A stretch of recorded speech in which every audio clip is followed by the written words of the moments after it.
Hello, welcome. I'm live. I'm Jamey from Stonemaier Games, and I'm live here today for the next hour to hang out with you. I see some friendly faces joining us already. Thank you all for the well wishes. I'll talk a little bit about the appendectomy in a minute, but yeah, I just wanted to say I hope you're having a great Wednesday so far and a great week. And yeah, I'm looking forward to spending some time today talking with you about a few Stonemaier Games topics. Gen Con is this week. I had an appendectomy a few days ago. Rolling Realms Redux is now shipping to most regions. We're still waiting on the freight shipment to Europe to arrive, but that was expected. And I got to play Tapestry the other day. I'll talk about all these topics today. And of course, as always, I'm happy to answer any of your questions. Yeah, and I do have a question of the day, but I'll pause that for a minute and talk about a few of these topics. Let's start with the topics that I have in the title here. So Gen Con. Gen Con is this week. If you're watching this, you probably aren't at Gen Con. Most people aren't at Gen Con, but a lot of people will be, and it will feel like a lot of people are at Gen Con. And that is exciting. I'm excited for them, and I'm excited to see what they discover and what they play at Gen Con. Stonemaier Games will have a booth, or does have a booth at Gen Con, booth 2909. If you're at Gen Con, please stop by the booth and say hi. Let us know who you are, your connection to Stonemaier Games, if you have any connection to Stonemaier Games, if you're an ambassador, if you're a champion, if you're just someone who's played one of our games or you want to learn more about our games, we would love to have you stop by the booth at Gen Con. That's booth 2909 at Gen Con. It's the Stonemaier Games booth, but it's also through a vendor called MeepleSource. They are the vendor of record that's been at Gen Con for a long time. Good partners of ours. So I look forward to hearing your stories if you get to go to Gen Con, and I look forward to hearing the stories from my coworkers, Alex and Dave, who are there. Everyone else there are demo team members who are spending their time at Gen Con showcasing our games to you, and I'm very, very grateful for that team for doing so. So yeah, really excited about Gen Con and what is going to come out of Gen Con. If there's anything about Gen Con that you're excited about, let me know in the comments here. I'd love to hear what whether or not you're attending, what you're excited to learn about from those who are attending Gen Con. Steve asked about my chocolate of the day. So let's segue into appendectomy and diet and things like that. So I had an appendectomy last week. I'll tell the story in a second, but to answer your question, Steve, I'm not supposed to eat fatty foods for a little while as my digestion gets back to normal. But I can't resist a little bit of chocolate now and then. So I am having little squares of chocolate after each meal. I had a little square of Schotten chocolate last night, and it was really, really good. It's a dark chocolate. I think it's maybe a German or a Dutch chocolate. And I'm looking forward to having another little square of that after lunch. So that'll be my chocolate of the day today. So I'll try to give a quick version of the appendectomy story.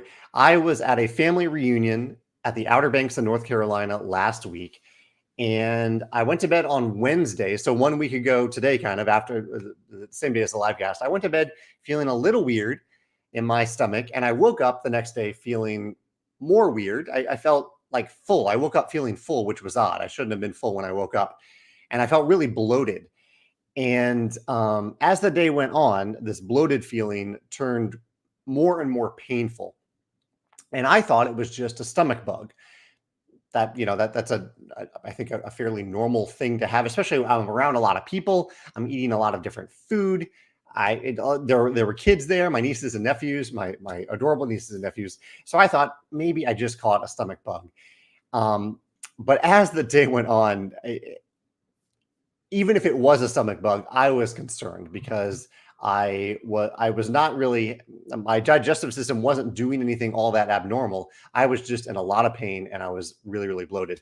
So I ended up going to urgent care and then eventually to the hospital, because when I went to urgent care and the nurse practitioner touched the area where my appendix is, that is the area that hurt really, really bad. And we kind of both knew at that point that it was probably the appendix. I went through a CT scan and went to the ER and was admitted to the hospital with an infected appendix. And so I had to be removed the following morning. This was my first ever hospital stay since I was born. I've never had to spend the night in the hospital. I've been very fortunate for that. And so I ended up staying 2 nights in the hospital. One was the first night, and then I had surgery early the following morning. And then one was the following night because they had a drainage tube in me which is also a new special experience to have a drainage tube to pull all those fluids out of you. And then the doctor or the surgeon eventually came in the final day and just yanked it out. I thought it was going to be a tube like this big, and I didn't even see the final tube. But from how it felt coming out, I'm guessing it was around this long. It was a long tube they pulled out of my belly. So I had that happen. And it was also my first experience with general anesthesia, which was fascinating. Like they basically wheeled me into surgery, dumped me on the surgery table, put one of those little masks over my mouth, and snap of the finger, I woke up 3 hours later. I didn't know that I had gone to sleep. I felt like that no time had passed at all. It was, I wrote on my personal blog, it felt a little bit like time travel because it felt like I like blinked and then it was 3 hours later. It was a very odd, surreal experience. And I was a little worried about it. I've heard people have gotten adverse effects to general and have come out of it feeling like really groggy or woozy or nauseous. I felt a little groggy for like 10, 20 minutes. And then after that, I had a very normal feeling day in a very comfortable hospital bed. Megan was there. My mom checked on me, and they were also very tired. So eventually they left to get some sleep and spend time with family. And I just kind of had a normal day at work in the hospital bed, which was really nice. And now the final after effect is that I have three holes in my belly right now. I have a rather large incision above my belly button and then 2 below my belly button. And because they did have to, I thought they cut into my muscle. It turns out that they cut into the tissue that is between 2 of your ab muscles above your belly button. And so I have to be really careful about the possibility of a hernia happening for a couple months now into the future. Basically 3 to 6 months, I have to have very limited use of my core. I can't lift much. I can't exercise the way that I'm used to. I have to be careful when I'm on stairs and things like that as a result, which is, that was tough news to hear because I try to stay pretty active and healthy. I play disc golf every weekend. I lift weights every day at home. I do a little workout where I run up and down the stairs and I lift weights. But I look forward to going to physical therapy, which I haven't done in a long time. So I'm hoping to have some good silver linings from that experience. And it'll be good time for me to figure out other ways to use my body that don't require my core in ways that I'm used to. So I can still stay healthy over the next few months. I wrote a blog post on Monday about the idea of bedside manner. And so I learned a lot from seeing how the idle chit chat from the surgeons, the doctors, the nurses really kind of helped me set me at ease in what would have been a very stressful situation and how that can be applied to other aspects of business. And yeah, I think that's a long story short. I'm happy to answer any questions if you're curious about what an appendectomy is like, if you're worried about it, and I will say, if you ever have that bloated feeling, it feels like kind of you have gas in your stomach, but it lasts for hours instead of just a few minutes. That might be a sign that something's wrong in there, and that it might not be just a stomach bug. It might be something wrong with your appendix, and it's definitely worth getting checked out. Mine did not rupture, fortunately. I think that's what you want to watch out for. Lisa says, question about Red Rising. Now that Lightbringer has been out for a while, are you and Alex designing a sequel game or an expansion? Lisa, that's a great question. I am working on something. I don't know if anything will come of it. It is something that I am experimenting right now as a follow-up to Red Rising. I'm not going to say what it is yet because I don't know what will happen with it, but I am experimenting with something. And so it is possible that we will release something else in the Red Rising universe for the tabletop. Yeah.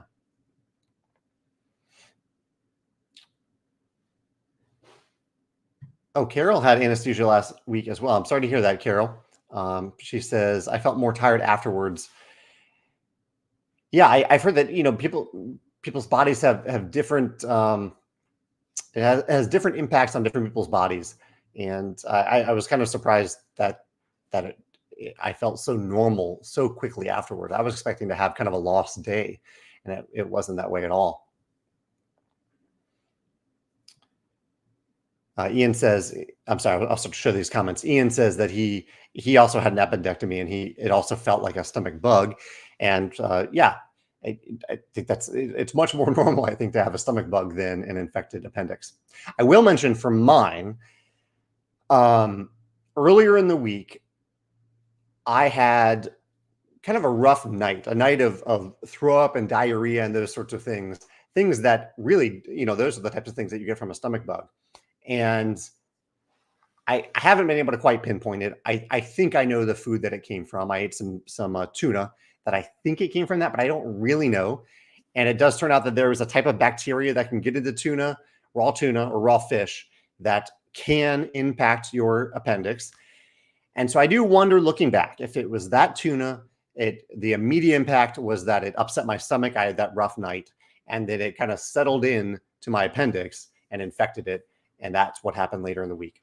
I don't really know. It doesn't really help me to figure out that now, but that is my slight suspicion as to what happened. But I think there's a variety of different types of ways that your appendix can get infected through different types of bacteria.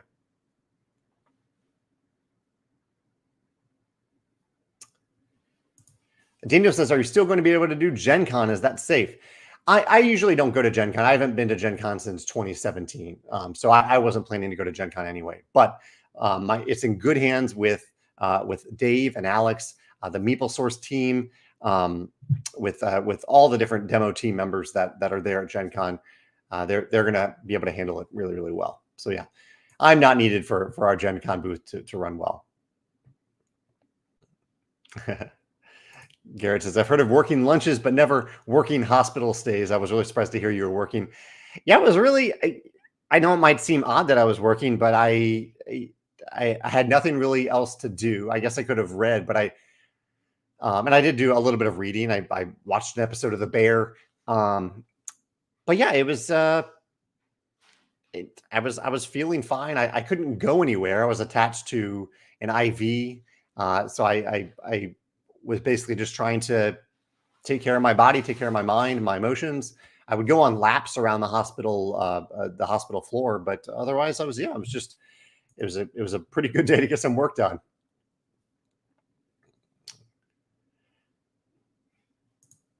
Jacob's had a few experiences with general anesthesia, tonsils, wisdom teeth, broken leg situation. That's rough when you have to go under for a broken leg. I had local anesthesia for my wisdom teeth. So that's, I think, a normal time for a lot of people to get general, but I didn't have that. Kieran says, you inspired me to read Red Rising recently, which got me playing the game again, and I'm loving all the little details and the art, mechanisms, and character interactions. I love that, Kieran. I love people discovering the book after playing the game, or vice versa. And I'm glad you have those visuals from the game to see what many of these characters might look like. One or three different artists' vision of what it might look like. Mark had an ER visit. I got sent to the ER last year, finding it was a non-alcoholic fatty liver. Too bad we can't remove the liver, so I had to stick out the pain for a week at least. So that's rough, Mark, to go through that pain for a while and not be able to do much about it. I'm sorry to hear that. Austin says, can you give us any sneak peeks for the upcoming apiary expansion? Glad to hear you're doing well post-surgery and hope you have a speedy recovery. Thanks. Yeah, for me, I think it'll be a long, slow, deliberate recovery. That might be, I think that'll be what's best for my body rather than a speedy recovery in this case. But I'm hoping I recover well and recover fully. As for the apiary expansion, I look forward, I think the thing I can say right now is I look forward to revealing it in about a month. About a month from now, I'm going to reveal what the apiary expansion is. And I guess one thing I'll say this now, is that we designed the expansion. The county designed the expansion. I helped develop it specifically to fit into the original box and insert. I know that's a question that comes up a lot. And I will say that was a design constraint, but one that we specifically targeted because it seems to be important to people and because it seems like a good design challenge to find a way to do that. So that is the sneak peek I'll give you today for apiary expansion. For now, though, Rolling Realms Redux is actively delivering to people around the world. I hope you are getting your copy. Someone asked me yesterday how I'm organizing my box. There is a reboxing video on the Rolling Redux page of our website, so you can check that out if you want to know what that looks like.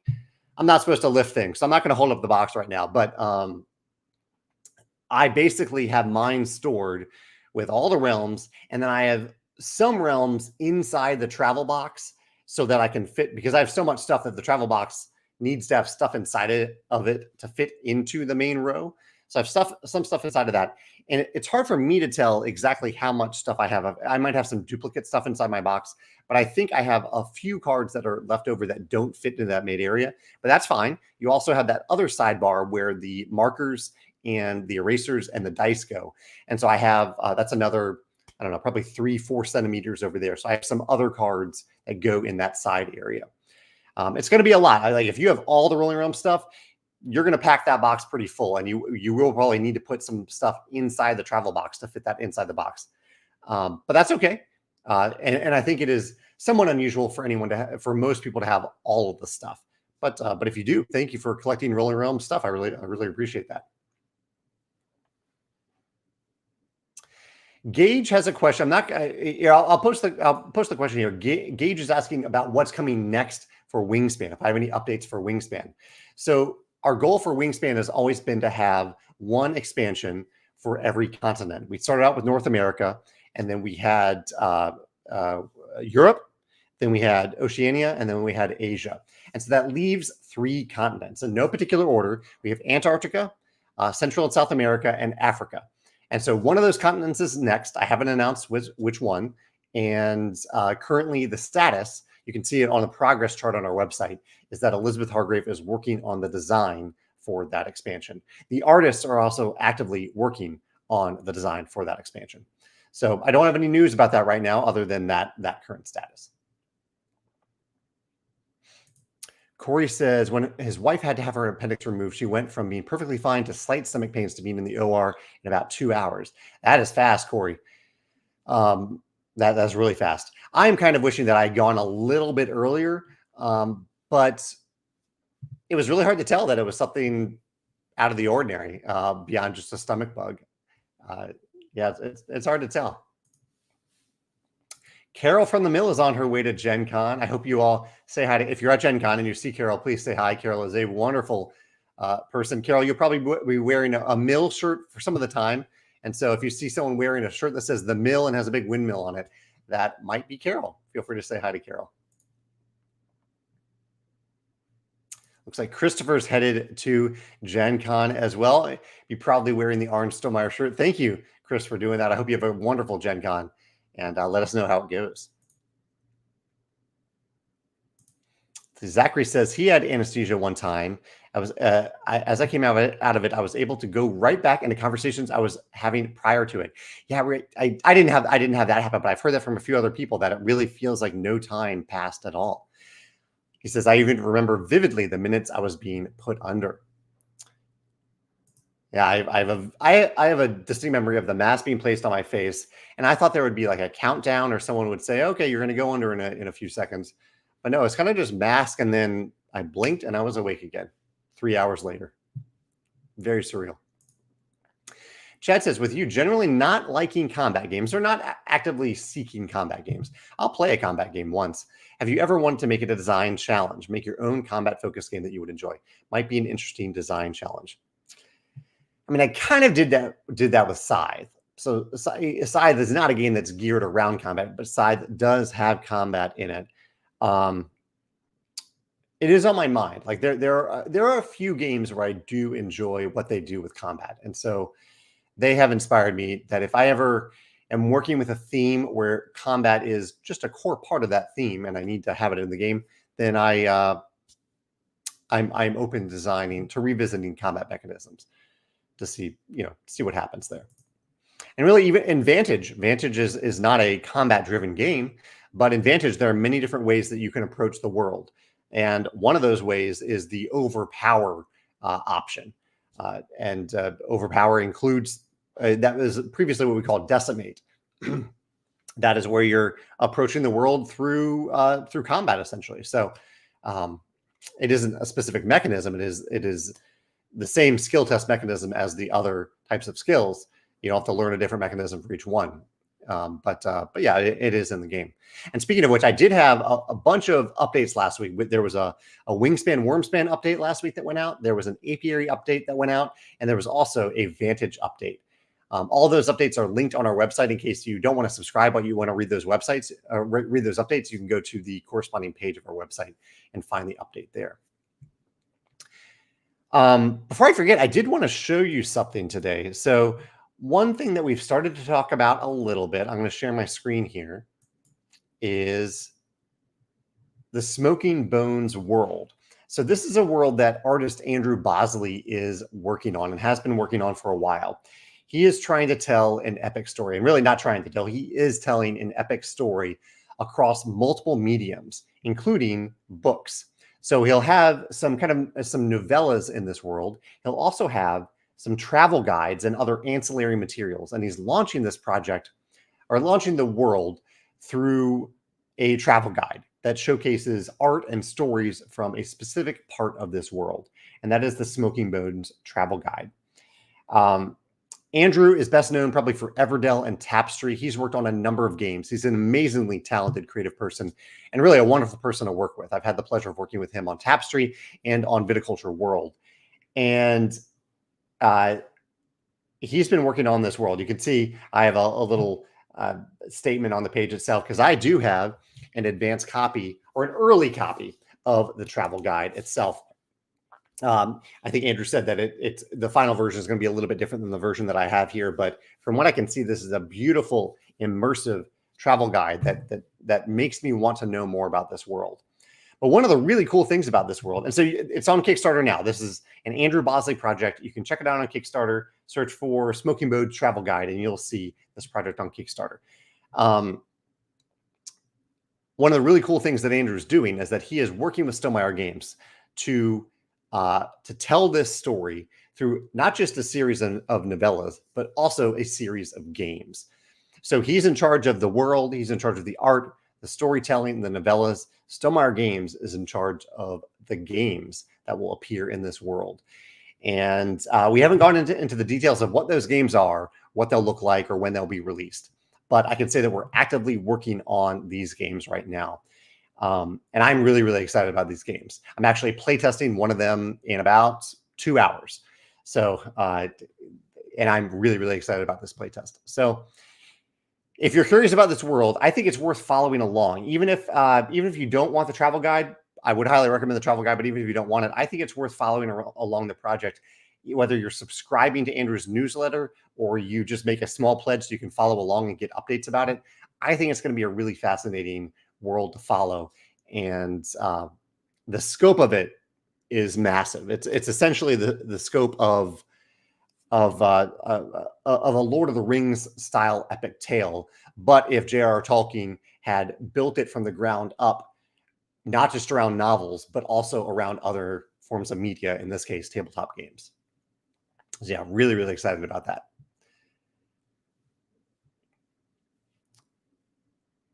Let's see. Monkey Butler Labs has a good point here. So about the idea of working when you're at the hospital. So my coworkers all know that they have complete freedom to take all the time off they need to take care of their bodies, their minds, their health, their families. And so the fact that I worked when I was at the hospital last week is not an indication at all as to what I expect from them. I would not expect anyone to work when they're at the hospital. For me, it was the right choice for me. It got my mind off the pain that I was in, and it made me feel like a person. It made me feel productive. It was invaluable to me to be able to do that. I am not saying that in any sort of way that anyone should ever work when they're at the hospital, but it was the right choice for me.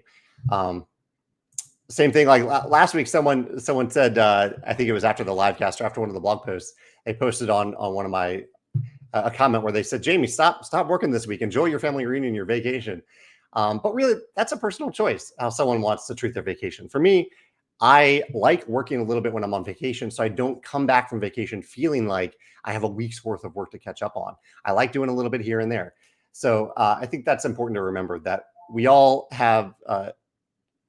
know ourselves best and take care of ourselves the best.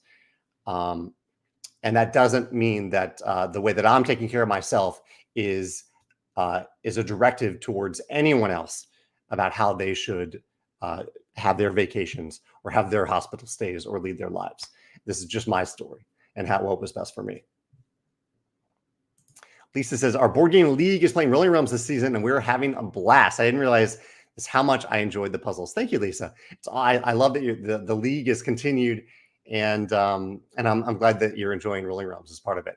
I love the puzzles too. I love how the puzzles combo together in particular. Steve says he's having fun with the solo mode. Yeah, there's a new solo mode in Rolling Realms Redux. I guess I should say, for context, for anyone who's watching this who doesn't know what Rolling Realms Redux is, it is a new core set of Rolling Realms, which is a roll and write game where one player rolls some dice. You have a combination of 3 different realms. Here's 3 of them right here. 3 different realms. All players use the same realms and use the same dice rolls in those realms to try to earn resources and gain stars.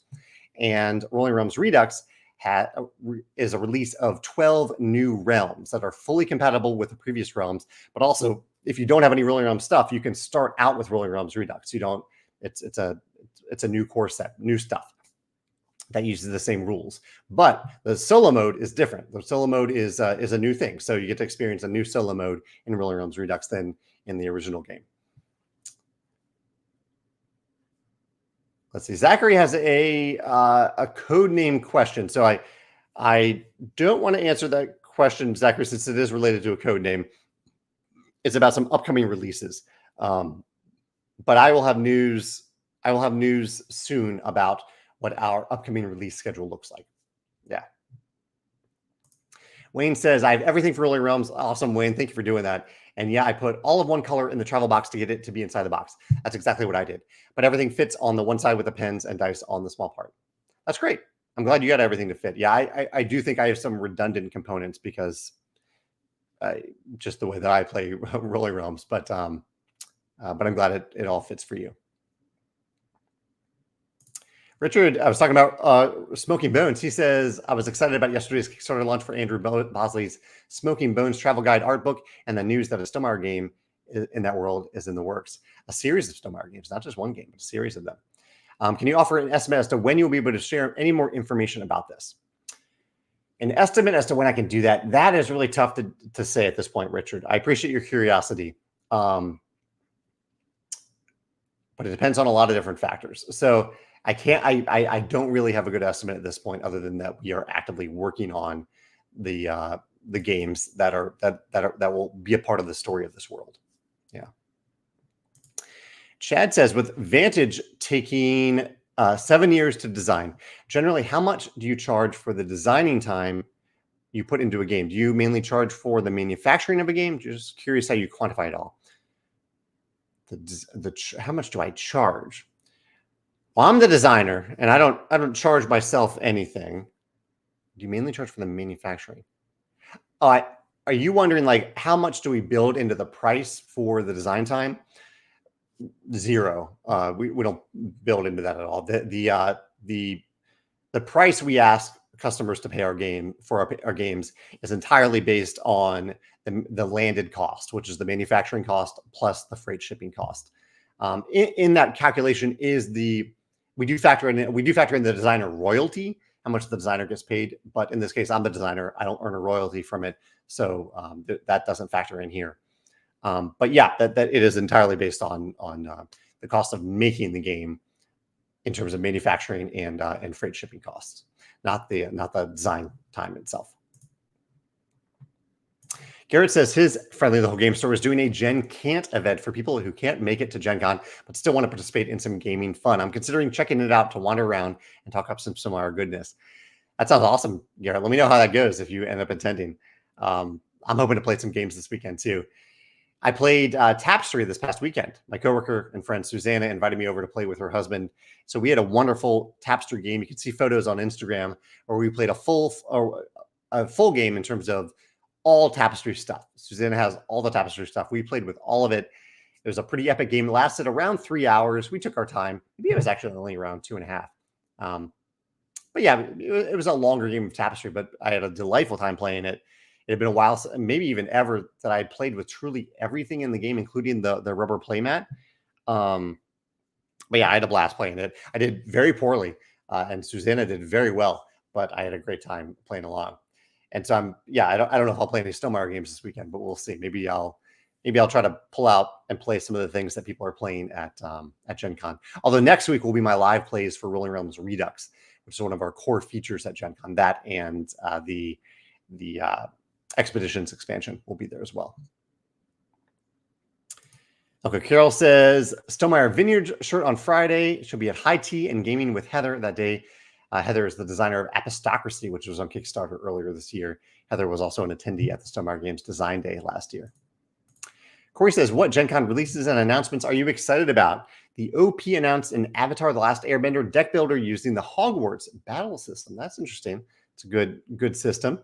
Oh, actually, no, I don't know that system. I know the Hogwarts campaign game system. I don't know the battle system.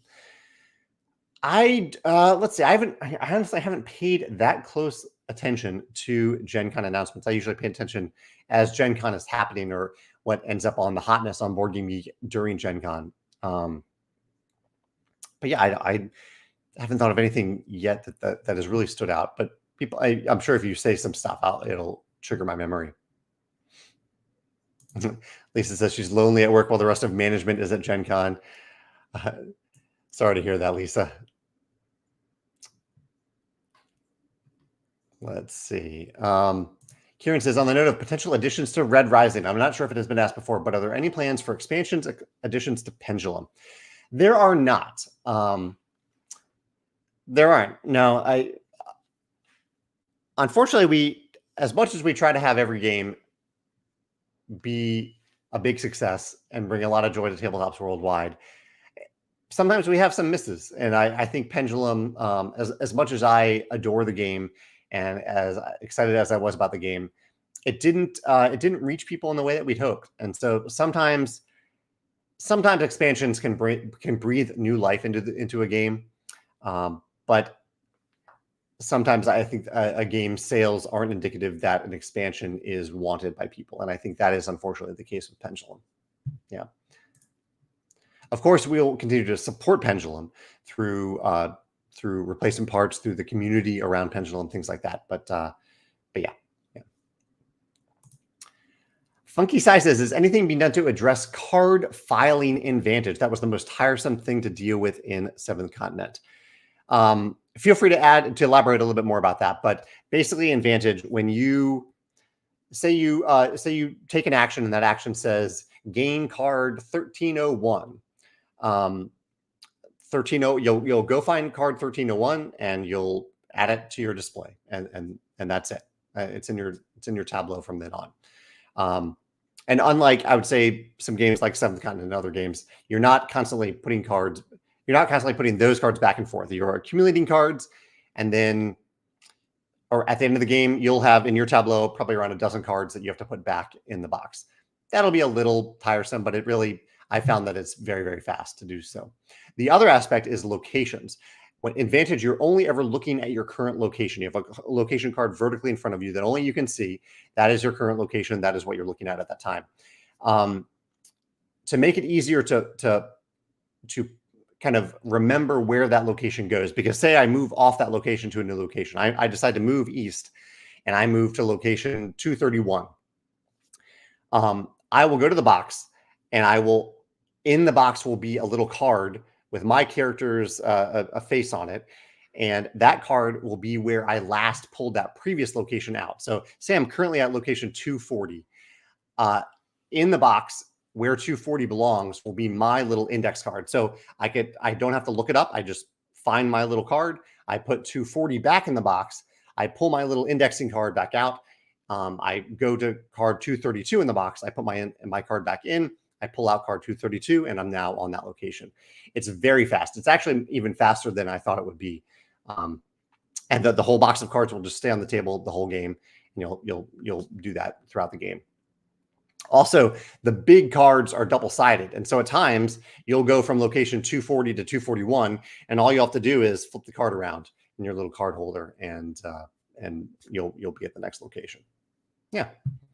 But feel free to elaborate about what's irksome about that. I've played both Seventh Continent and Seventh Citadel.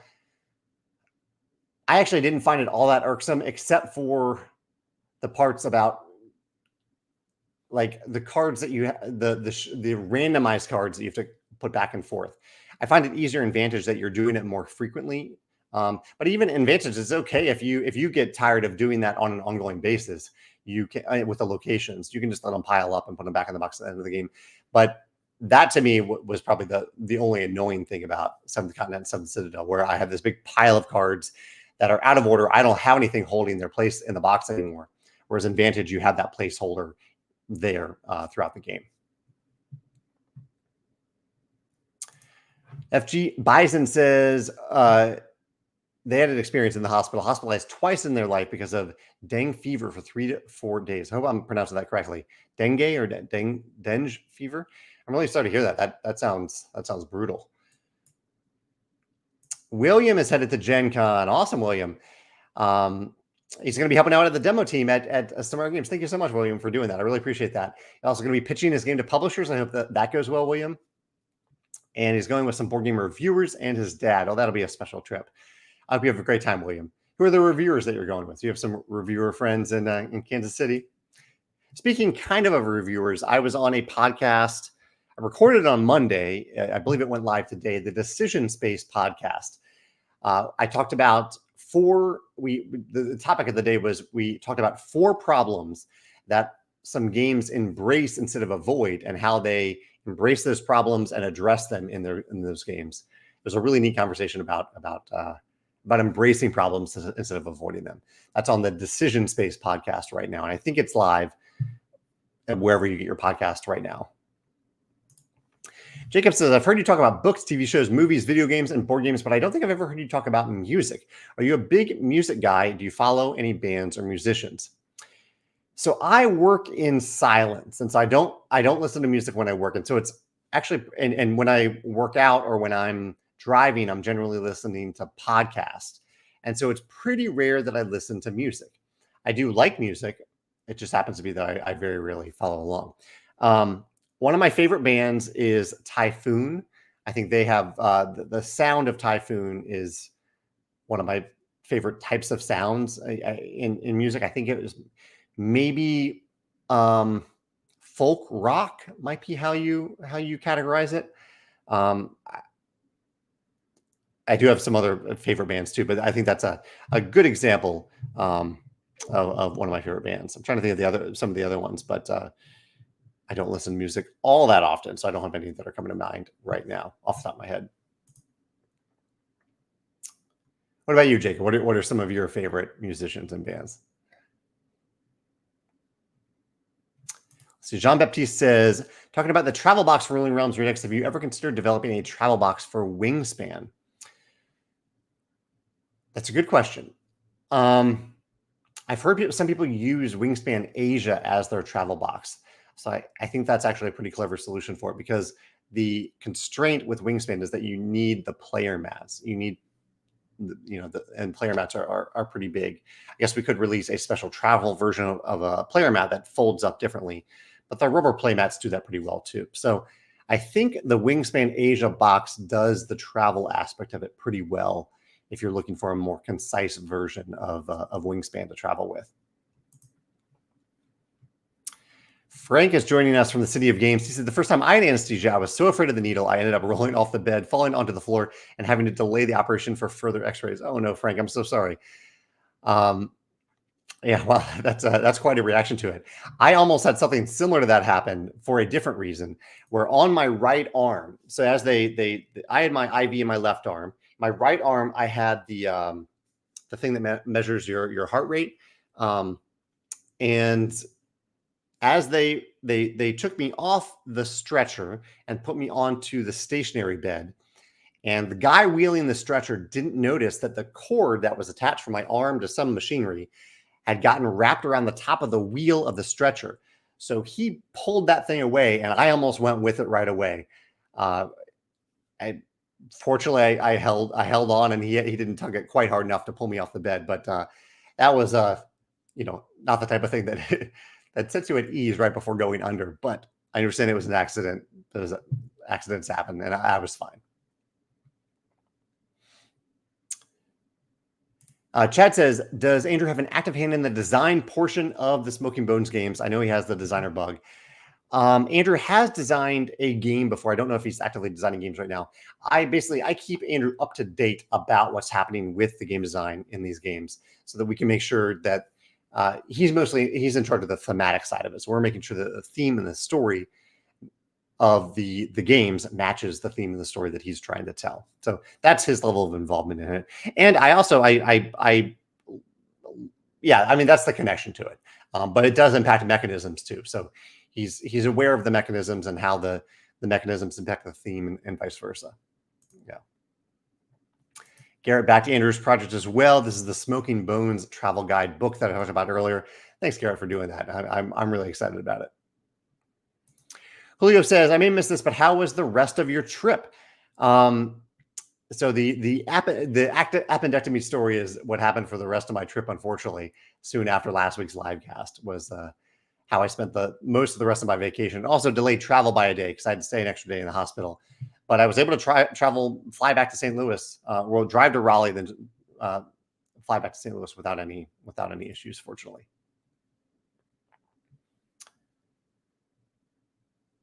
Let's see. George says, any updates on the European store shipping for Rolling Realms Redux? So the latest update we have, and I think Joe is sending out an update this week about it, is that mid-August. Mid-August is when the freight shipment should arrive, and our fulfillment center, Spiral Galaxy, is ready to start shipping right away when that happens. So I appreciate your patience for that. The whole thing with the Red Sea has made shipments take 3 to 4 weeks longer to get from China to Europe, unfortunately. Hopefully that changes. T-Lug has a non-spoiler question about code names. What is your favorite implementation of code names? So this is a reference, I believe, to the game code names. I think I've still played the standard Word version of code names the most, but I do enjoy the Codenames Pictures version of the game as well. I know there are some specifically themed versions, those Codenames After Dark, but yeah, I think that just the Word version with the many double entendres in it is the one that I've played and enjoyed the most.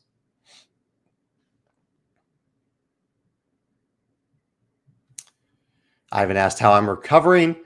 He says, did you know that the appendix is responsible for protecting the gut microbes? I guess you should consider introducing some probiotics into your diet.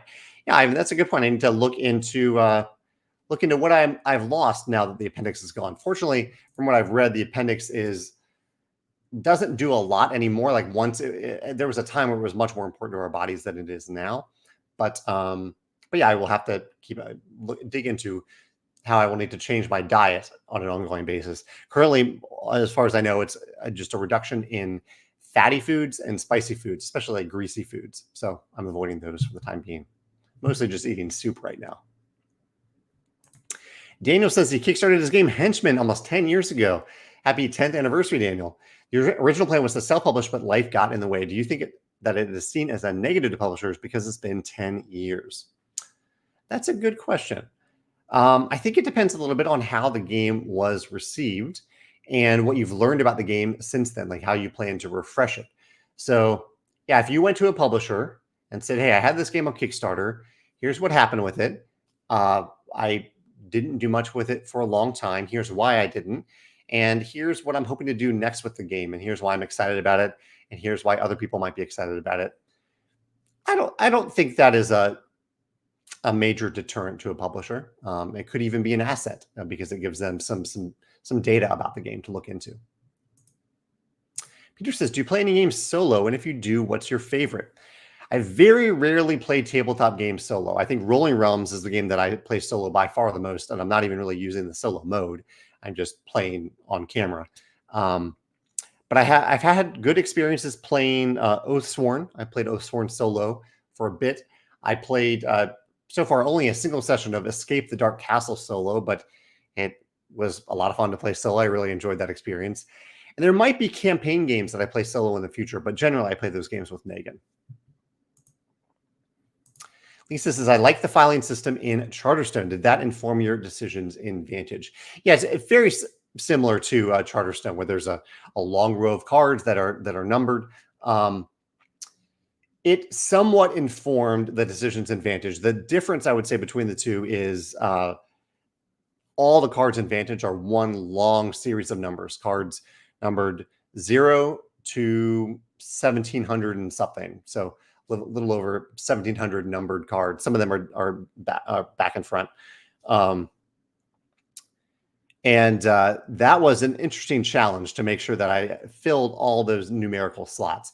I think other publishers have probably done this a little bit more wisely by, and I did this in Charterstone and didn't do it in Vantage, but saying this is like group A cards, like, and this will be A1 through whatever, and these are group B cards.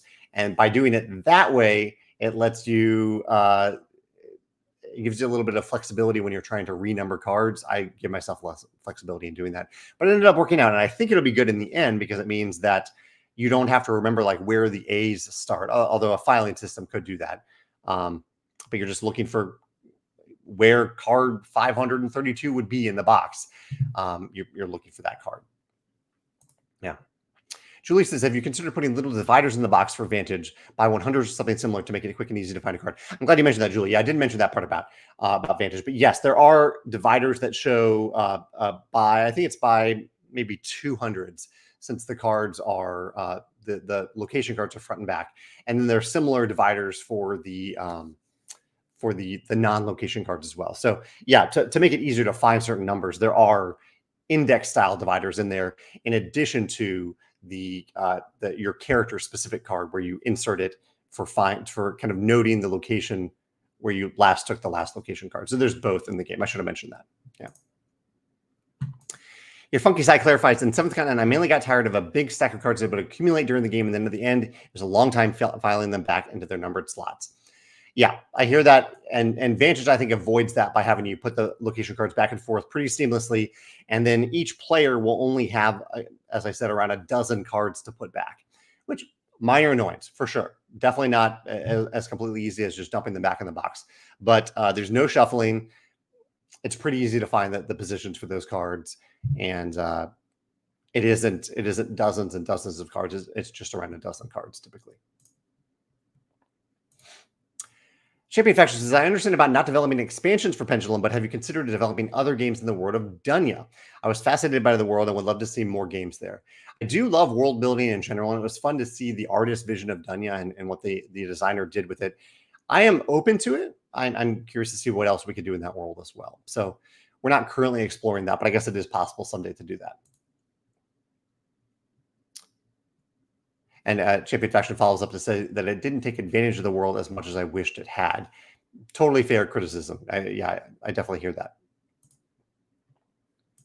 Derek says, I see side that local gaming groups can't help to think that folks would lose their minds if some new content was released. There's a 0% chance that this would happen. That's right. Yeah, side is completely finished. We won't release, if we ever release a complete rule book, we're not going to release more content for the game. So that kind of defines a definitive end for the game. Scythe is complete, but the Scythe story, the 1920 plus story, continues in Expeditions. So we were hoping people would lose their minds over Expeditions when we released that. And that kind of happened, but not quite to the level of Scythe.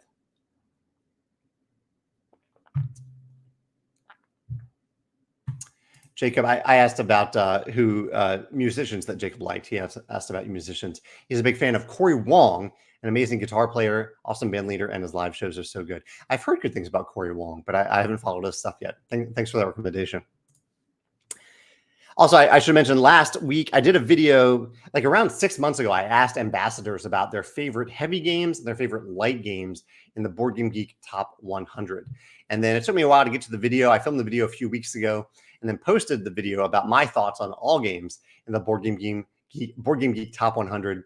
That was my video this past Sunday. And it happened to coincidentally coincide with the time that apparently a lot of people are posting kind of like tiered lists about their games, about how they view the games that they've played in the Board Game Geek Top 100. Complete coincidence there. But yeah, it was fun to put together that list and share my thoughts. And really try to stay positive about all those games. Well, there are games on that list that I'm not actively pursuing to play again. I still respect them. I'm still glad that I played them. It isn't a knock against those designers, those publishers in any way. I'm grateful for all the designs in the Board Game Geek Top 100 and really every game that is on Board Game Geek that I've had the opportunity to play. Before it's too late, let me ask my question of the day real quick, in case there are any indie publishers here. My question for you is, what do you need? Like what, and not from me or anyone in particular, just like, what do you feel like is your greatest need? What is your felt need? What would be the most help to you when you think about obstacles, problems, issues, or just holes in your in your business as an indie publisher? What do you need the most? I'd love to hear your thoughts about that. Or if you know an indie publisher and you have heard this from them, I'd love to hear what you've heard secondhand from them as well. Chad says, are you happy to hear that Robert Downey Jr. was coming back to the MCU as Dr. Doom? I actually am. Yeah, I've heard some fans aren't happy about it, but I think it's a really neat opportunity for a turn to take like the greatest hero, the guy who started out the whole Marvel Cinematic Universe, and to turn him into a villain. Most like I think it'll be as an alternate universe version of Tony Stark, in an evil version of him. I think it'll be fascinating. I think it fit to have a reverse version of the Iron Man character, a character who was incredibly intelligent, incredibly technology savvy, but evil. I think I'm excited about it. I'm really excited about it, and I'm also excited to see Deadpool and Wolverine in the very near future as well. I haven't seen it yet, so no spoilers about that. But I have high hopes for that one too. Mark says that I got the chance to look at Mike Young's fan expansion trade routes for Tapestry. If so, what are your thoughts on it? Is there a possibility that you'll reopen the Tapestry world for it? I think Tapestry, because we also have a complete rulebook, not one that we sold separately, but we do have a complete rulebook for it. I think Tapestry is also complete. I think it's highly unlikely that we will publish new content for Tapestry. I haven't dug too deep into the trade routes expansion. I have looked at it, but I can't remember much of it offhand. So I'll have to look into that on, I think it's on Board Game Geek, and see what it adds to the game, Mark. Yeah, what did you think about it? Did you look into it? Ian says, when will the new Stonemaier Champion shirt be available? Same time as the Apiary expansion? That is the plan. Yeah, same time as the Apiary expansion will be the Stonemaier Games, the new Champion t-shirt as well. In fact, I'm glad you said that, because I just sent an email to our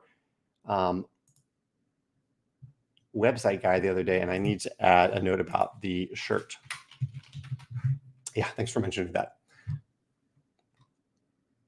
Ray says, quick question. I liked in the Vantage update how each player will be able to determine how hard they want to make their own experience. What inspired the self-appointed difficulty choice? Was it just how open games work in general, or something else? I would say, I mean, the other game that I've seen do this, where each player, well, I guess I've seen it in two different ways. I've seen the game. Oh, I guess what Ray is referring to is that one of the difficulty decisions you can make at the beginning of a game of Vantage is you can decide what your starting health, morale, and time levels are.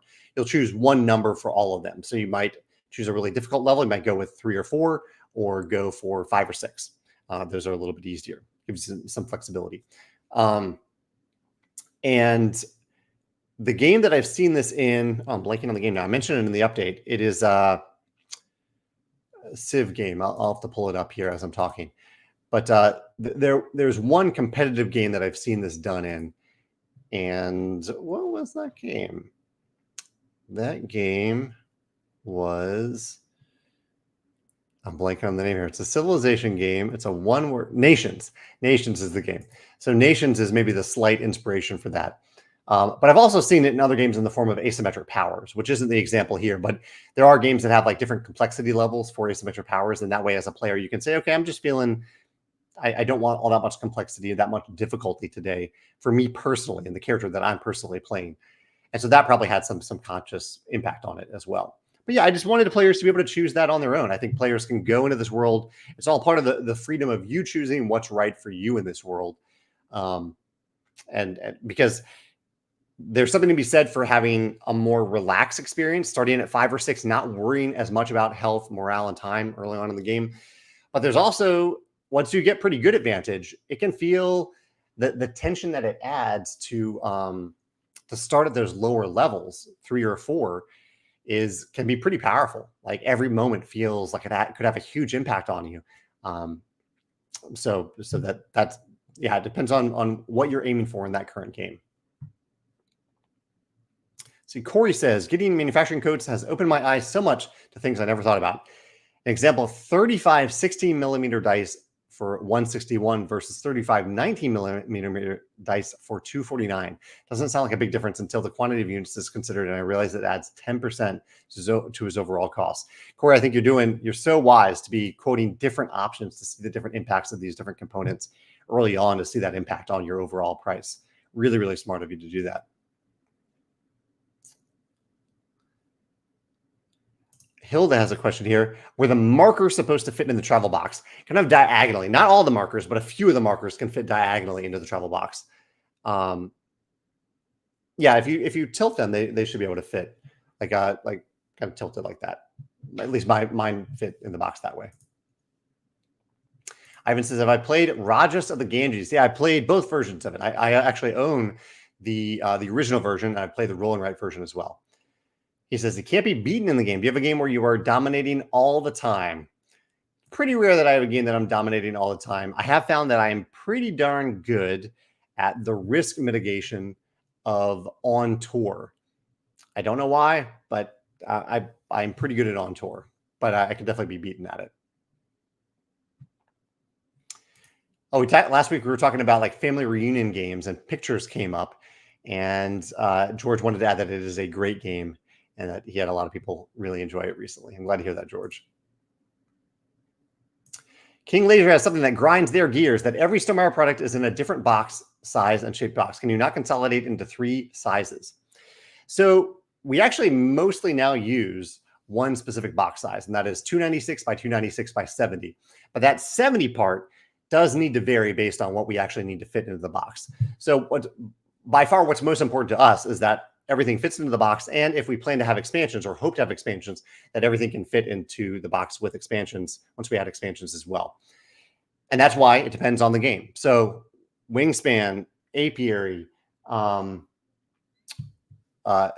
Tapestry, a lot of these games have the same 296 by 296 exterior size, but then they change in height a little bit, and that's okay. The box needs to be how big the box needs to be, and Expeditions needed to be bigger to fit the mechs in it. Rolling Realms is a different box size. Wormspan was the same box size. So really, we have gone towards using a standard 296 by 296 box size for most of our boxes. But at the same time, freight shipping costs are really expensive. And so there will be times where we might seek out a smaller box to ensure that we can offer a better price for it because we can fit more into a shipping container. So if we don't need a really big box, we're not going to use a really big box just to have it be a uniform box size. Yeah. Kieran says, it was really interesting to see your take on the Board Game Geek Top 100, especially to compare some other creators that I've seen. I really appreciate how you focus on positives even when a game isn't for you. I try to do that. Yeah. I know people, and some of the people in the comments were looking for negatives, and I was like, I'm not getting into that. Like, we all have everything that we like about games or dislike about games is subjective, and it's never meant to be a knock on another game or another designer. What's games that are for me aren't necessarily the right game for you, and that's okay. I'm not a reviewer, too. I'm just a designer who's talking about games.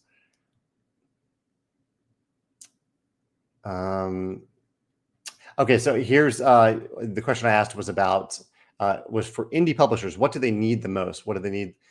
Yeah, what do they need the most?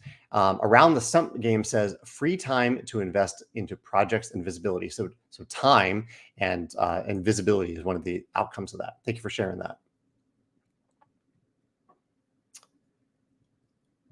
Valerie's coming at the very end of the live cast here. Yeah, Chicago. Well, Chicago is actually my time right now. We're in Central Time with Chicago. So 10 a.m. Chicago time is the same as 10 a.m. Central Time or St. Louis time. Let's see. Yeah, Funky Side points out that Tony Stark became a version of Doom in one of the What If comics. And I've heard, yeah, there are a few comic books where Tony Stark plays the Doctor Doom character, essentially. Corey says, question of the day, the whole tax side of business and then best practices for shipping. So this is the challenge he's encountering as an indie game publisher, the whole tax side and best practices for shipping. Yeah, those are big challenges. Let's see. I'm just looking for a few more questions before I close out for today. Oh, Aaron points out that Sagrada has the ability for players to choose their own difficulty. That's true. Yeah, in terms of the player map that they choose, right? Yeah, that's neat. Chad says, I wanted to thank you for your stand on AI-generated content, which we do not use, won't use, have no plan to use, have no interest in using. He says, I just saw a documentary about how much power and water it takes to sustain AI prompts. It's crazy and it's damaging the environment. Yeah, the computing power, that stuff is massive. I'd love for AI to solve the computing problem, the computing power problem, rather than try to mesh together a bunch of art from that already exists into what's kind of pretending to be new art. Frank says, do you think it would be positive or negative if crowdfunding campaigns offered a no funding goal option to creators where they just had a project duration with no set goal? Interesting.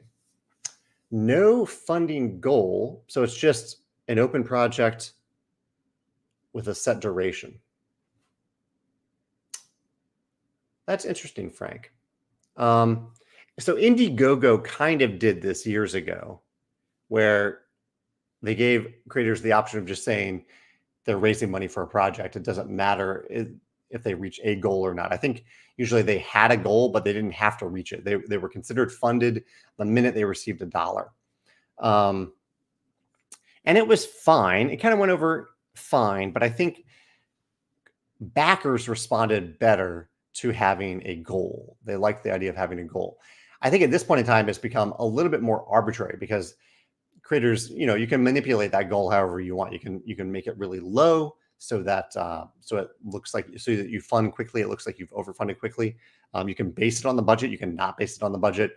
You can make it really high and very accurate, but that can be potentially damaging to the project as well. Or you can kind of just be open and what I think you might be trying to do here and being like, we're going to make this. We're definitely making this. We just want to see how many people want it, and we want to generate some marketing for it.